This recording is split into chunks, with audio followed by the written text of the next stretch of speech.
Assalamualaikum teman-teman, selamat datang di Ngobrol Bareng Jawa Pos Radar Jombang. Di sini bersama saya Nisrina yang hadir di YouTube channel Radar Jombang. Seneng banget pastinya karena bisa menyapa teman-teman sekalian di hari ulang tahun Radar Jombang yang ke-8. Dan hari ini spesial banget nih, Radar Jombang menghadirkan sosok yang sangat berpengaruh. Beliau merupakan Direktur Jawa Pos Radar Jombang sekaligus Direktur Jawa Pos Radar Mojokerto. Langsung saja nih kita sambut Bapak Nurholis. Apa kabar Bapak? Baik, Assalamualaikum warahmatullahi wabarakatuh. Waalaikumsalam warahmatullahi wabarakatuh. Bagaimana Pak kabarnya? Alhamdulillah ya, sehat selalu. Alhamdulillah sehat semua. Nah ini kan melihat Radar Jombang nih yang sudah berusia sewindu ya Pak ini. Betul. Sewindu. Kalau boleh flashback nih Pak, cerita awal-awal Radar Jombang ini aktif di Jombang itu sendiri bagaimana Pak? Oke, terima kasih. Jadi selamat pagi pemirsa Jawa Pos Radar Jombang Channel. Yang pertama bisa saya sampaikan, kalau bicara setback ke belakang terkait dengan pendirian Jawa Pos Radar Jombang, ini sebenarnya kuncinya di keyakinan. Kunci di keyakinan. Jadi teman-teman Radar Jombang, karena sebelumnya kita kan jadi satu dengan Mojokerto, Radar Mojokerto. Di Jombang berupa biro, kantor biro. Ada wartawan, ada teman-teman iklan, ada admin. Nah, pada tahun 2014, gagasan muncul dari Direktur Jawa Pos Radar Mojokerto waktu itu, Mas Andung Kurniawan. Mas Andung usul ke Surabaya, ke JPR sebagai induk masing-masing radar, perusahaan radar di Jawa Timur, Jogja, Jawa Tengah, dan Bali. Bagaimana kalau Jombang dipisah, didirikan manajemen tersendiri, terpisah dari Radar Mojokerto. Nah ini kan sebuah tantangan bagi teman-teman. Akhirnya bermodal semangat, keyakinan, bismillahirrahmanirrahim, oke, jadi tantangan itu kita terima. Dan saya pikir brand Jombang sudah menginternasional, jadi Jombang itu sudah luar biasa. Artinya eman sekali kalau kita tidak memiliki perusahaan sendiri. Dan alhamdulillah tawaran, tantangan, peluang, sekaligus kesempatan untuk berkarir teman-teman di Jombang dan sekitarnya, alhamdulillah sampai menjelang kita besok tanggal 2 Juni atau mungkin sehari sebelum memasuki ulang tahun yang 8, alhamdulillah Jawa Pos Radar Jombang luar biasa, sangat eksis dan sangat sehat dari sisi perusahaan.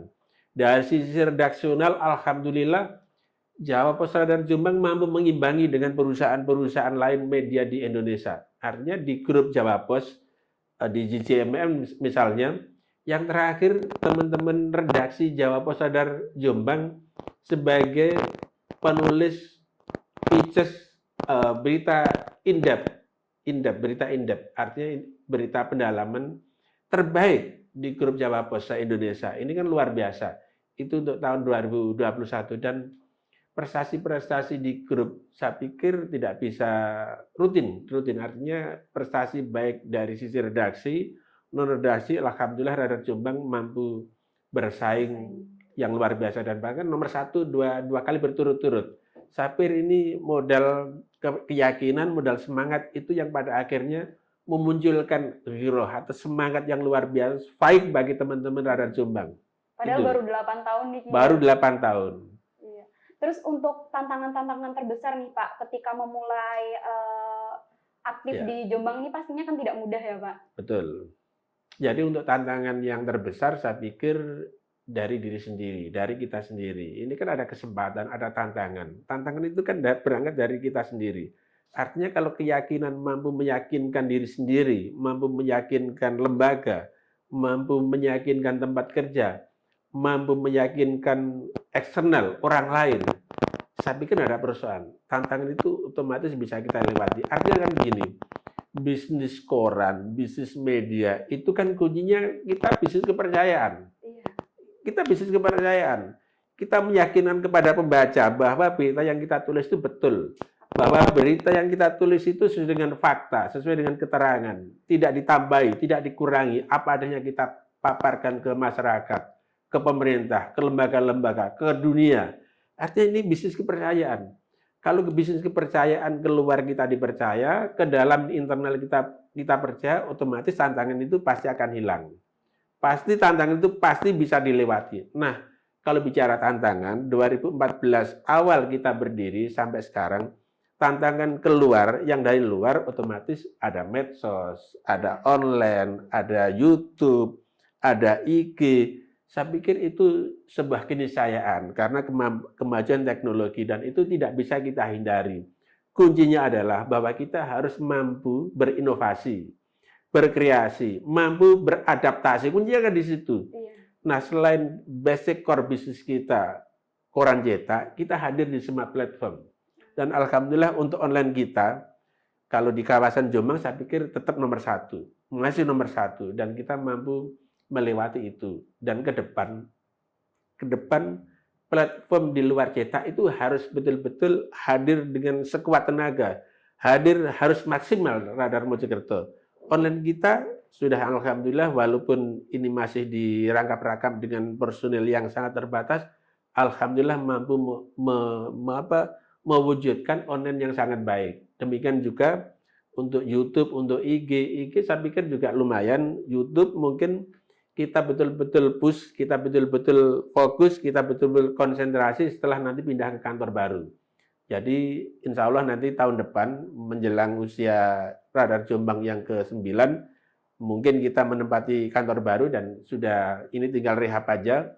Kita sudah beli, alhamdulillah nanti kalau kita memiliki kantor baru, insya Allah semua platform kita hadir lebih kuat lagi. Kita sudah hadir tapi harus diperkuat lagi. Artinya begini, saya melihat core bisnis kita adalah koran cetak. Koran cetak berupa print. Nah, di luar itu kan media macam-macam bentuknya. Nah, kita hadir di situ. Kita harus hadir di situ. Media cetak koran ini kita ibaratkan sebagai kapal induk. Kapal induk. Tapi kita harus memiliki kapal-kapal fregat yang untuk melindungi kapal induk ini. Kapal fregatnya seperti online, YouTube, Instagram, dan lain sebagainya.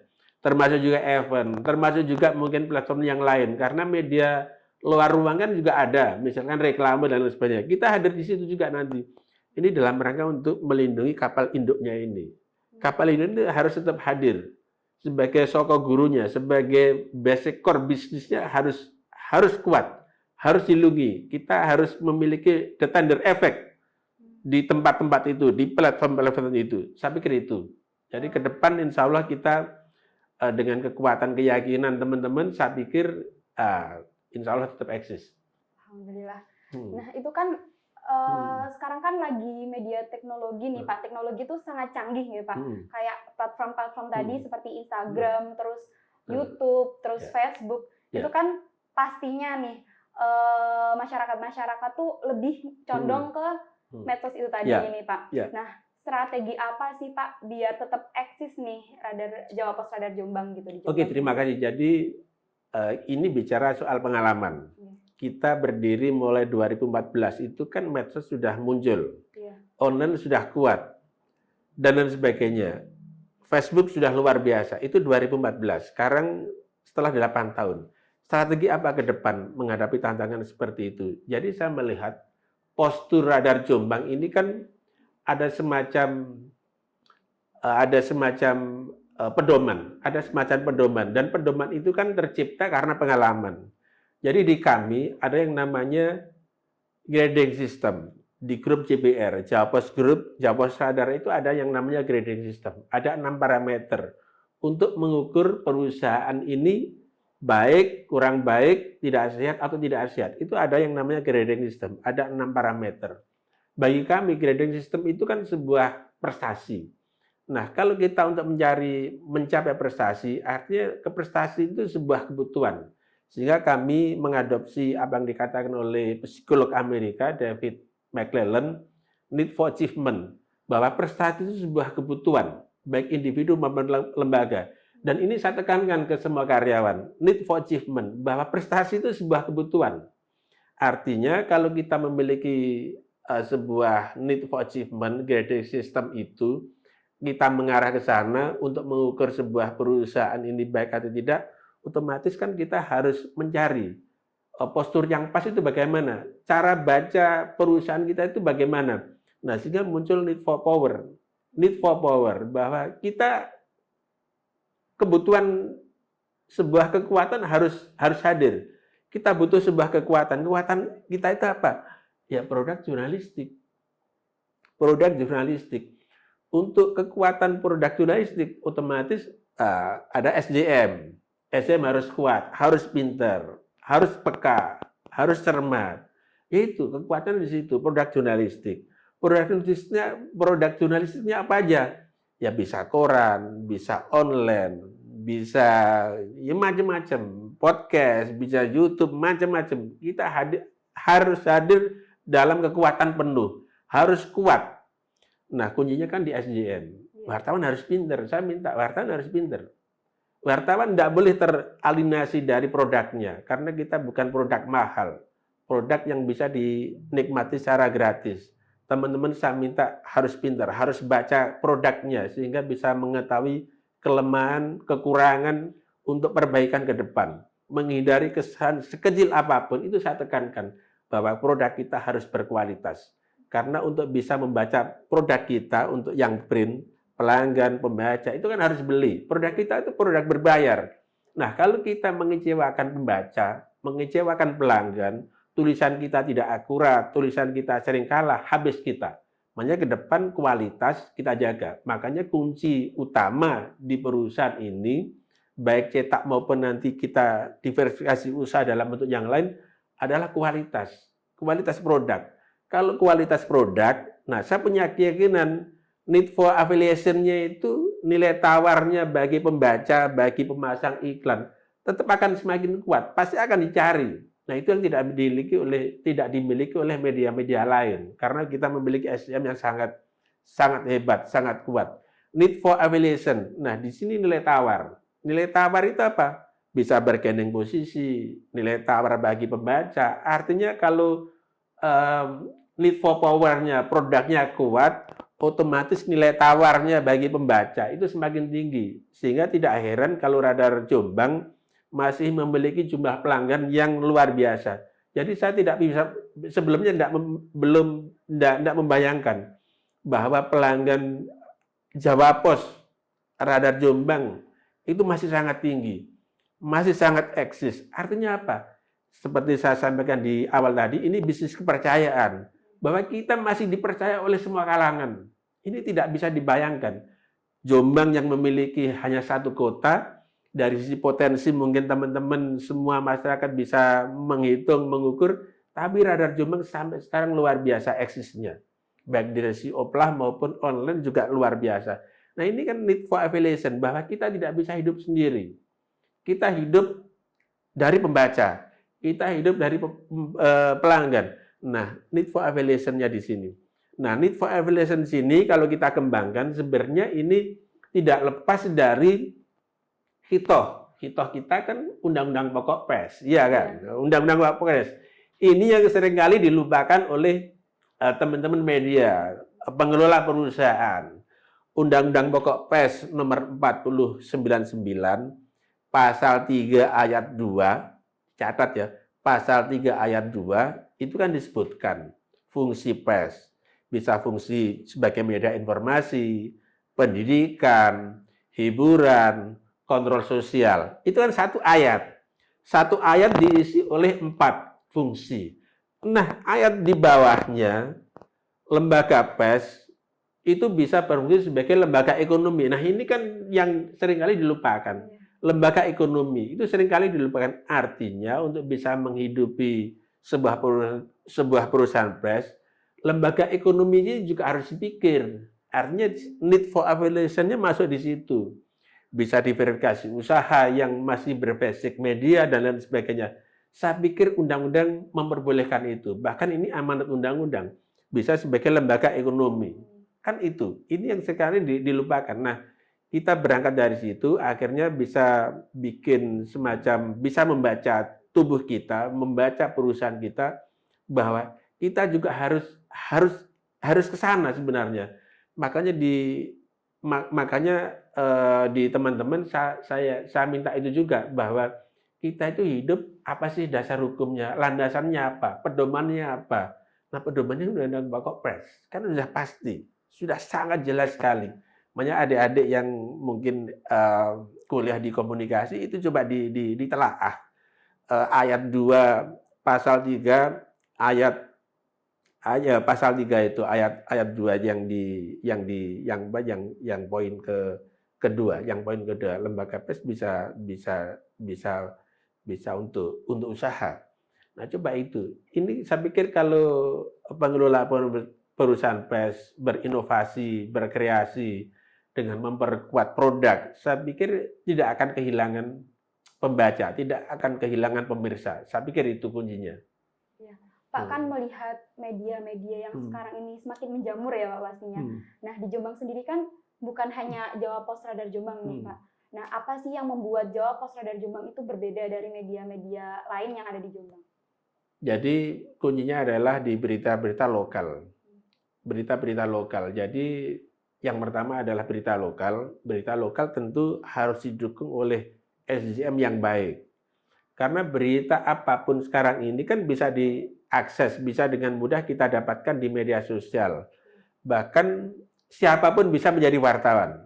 Nah, iya, benar. Kelebihannya di Jawa Pos Radar Jombang tentu dari sisi kualitas berita harus betul-betul terjamin. Harus ada jaminan kualitas itu baik.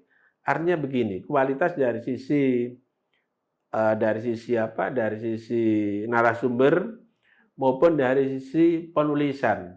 Berita yang sederhana, kasus yang sederhana, objek yang sederhana, itu asalkan dikemas dalam bentuk tulisan yang baik, yang benar, sederhana, mudah dipahami, tidak salah, tidak ruwet, tidak bulat, itu pasti disukai oleh masyarakat. Contoh sederhana kan gini, saya ibaratkan media kami, Radar Jombang itu seperti mall, karena kita kan lokal, fokus di lokal.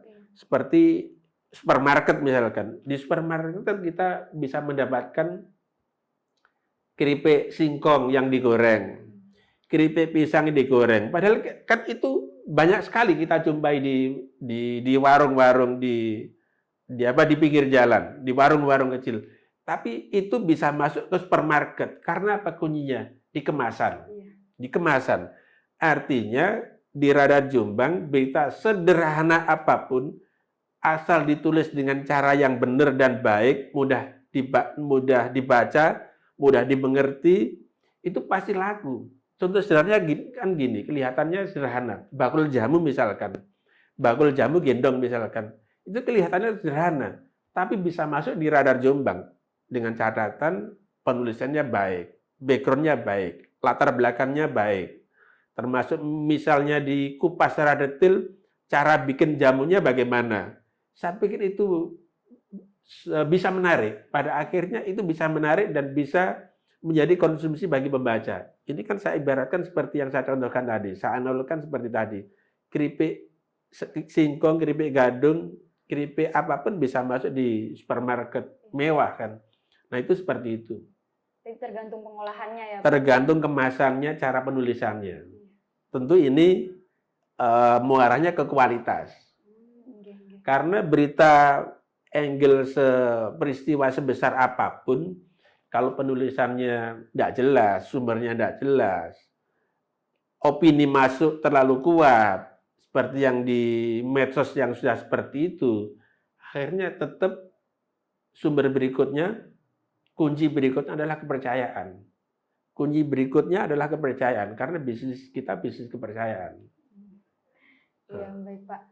Terus nih Pak, bagaimana Radar Jombang tetap menjaga etika jurnalistik nih Pak, tapi tidak ketinggalan nih di tengah-tengah era saat ini yang semua tuh serba medsos gitu Pak. Oke, jadi etika jurnalistik ini yang membedakan medsos dengan koran-koran, media-media mainstream. Saya menyebut masih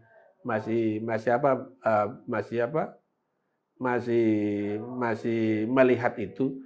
Artinya kode etik jurnalistik tetap harus menjadi etika moral bagi teman-teman untuk menulis sebuah berita yang baik, berita yang berkualitas.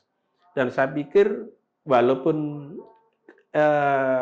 itu untuk yang koran, Tapi untuk yang medsos tetap harus seperti itu. Artinya sepanjang belum terpenuhi kode etik jurnalistik, belum ada konfirmasi, data belum lengkap, tentu tidak akan kita tayangkan di online. Kecuali misalkan karena kita juga harus running terus terkait dengan berita straight news. Ini berita-berita straight news yang muncul di online. Straight news kan berita yang betul-betul dikejar oleh waktu, dibatasi oleh waktu. Misalkan di Mojoagung ada kebakaran besar. Otomatis dari pandangan mata, dari fakta di lapangan yang sesingkat-singkatnya itu bisa kita tayangkan. Artinya kita tidak bisa tetap kita harus pilah-pilah mana ini yang memang betul-betul harus boleh tayang di online atau menunggu cetak dulu atau menunggu konfirmasi lengkap, misalkan seperti itu. Nah, saya pikir ini fleksibel, artinya kita melihat porsi, melihat kasusnya. Kalau kasusnya memang memungkinkan untuk kejar tayang, nah itu harus kita penuhi. Tapi pada satu sisi tetap kita tidak boleh meremehkan, kita tidak boleh melanggar kode etik. Ini saya pikir selalu saya tekankan ke teman-teman yang nama cover website, berita berimbang, tidak menghakimi, termasuk juga kita diatur oleh undang-undang yang lain, misalnya Undang-Undang Perlindungan Anak, tidak boleh menyebut identitas korban maupun pelaku kekerasan tindak pidana anak-anak. Saya pikir teman-teman itu menjadi sebuah kebutuhan dan harus patuhi. Kita harus patuh terhadap regulasi itu. Dan saya pikir ini terjadi seleksi alamiah, pasti media-media yang kurang memperhatikan kualitas pasti akan ditinggalkan. Kami punya keyakinan itu. Makanya teman-teman saya minta redaksi harus kuat. Berarti harus tetap menjaga kode etik. Menjaga kode etik. Meskipun jam tayangnya Betul. sudah harus ditayangkan hari Betul. ini. Betul. Ya, Pak. Nah, sebelum ditutup nih Pak, harapan kedepannya untuk Jawa Pos Radar Jombang itu sendiri apa Pak? Harapan Jawa Pos Radar Jombang tentu kami kepingin maju bersama masyarakat Kabupaten Jombang. Karena brand kami membawa nama besar Jombang. Jawa Pos Radar Jombang. Bagi kami Jombang ini betul-betul nama yang luar biasa. Terima kasih. Ya, semoga apa yang diharapkan oleh Direktur Jawa Pos Radar Jombang itu menjadi sebuah semangat lagi untuk kedepannya dan semoga akan dikabulkan oleh Yang Maha Kuasa. Amin. Pastinya. Amin. Amin.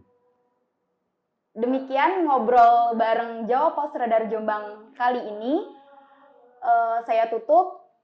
Sampai jumpa. Wassalamualaikum warahmatullahi wabarakatuh. Waalaikumsalam warahmatullahi wabarakatuh.